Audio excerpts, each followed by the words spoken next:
We begin this half hour with a look at one of the biggest mysteries in modern aviation. 1 year ago tomorrow, Malaysia Airlines Flight 370 vanished in the southern Indian Ocean. No one knows exactly where the Boeing 777 went off the radar. A search by 82 aircraft and 84 ships from 26 countries has found nothing so far. And as CBS News travel editor Peter Greenberg reports, there are still no standards or regulations for tracking aircraft in such remote areas. Almost 1.8 million square miles of the southern Indian Ocean has been scanned looking for Malaysia 370, with a focus on over 23,000 square miles of the world's deepest oceans. Most accident searches are tantamount to trying to find the needle in the haystack. But so far, with Malaysia Flight 370, they can't even find the haystack. Dr. Joe Colley with the National Transportation Safety Board says that the industry needs to do more to track planes so that they can be found quickly in the event something goes wrong. The technology exists. What we need are the standards and the requirements so that aircraft, airlines can now employ this so that we can keep track of these aircraft and know in the case of an emergency where they are. It was the crash and initial disappearance of Air France Flight 447 in 2009 that first alerted the world to the lack of proper aircraft tracking.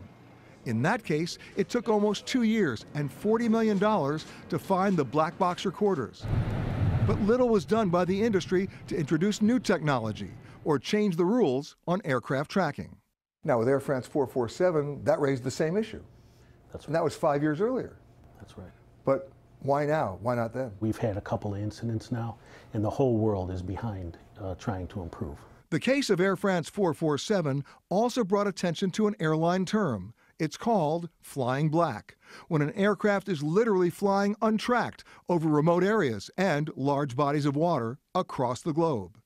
There are now some estimates that show 70% of the world is not covered by radar surveillance or positive air traffic control. The International Civil Aviation Organization, the governing body for the worldwide aviation community, has recently proposed adopting a new global standard for aircraft tracking that would track planes every 15 minutes over these areas where radar contact is either scarce or non-existent.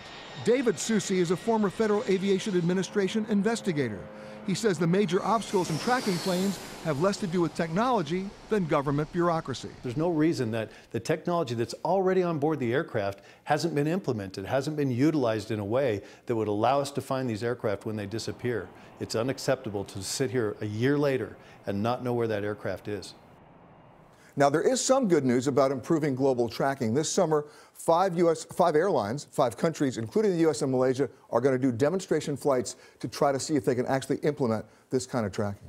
Peter, 70% of the world not covered by radar. Stunning. I mean, when are we going to finally see global tracking? Here's the problem. It gets down to a debate between necessity and cost and who's going to spend the money. And right now, there is no global standard for tracking. You saw the piece, 70% of the ocean and the world not covered. I just think of all those families waiting more than a year now for some closure. Yeah. Peter, thank you so much.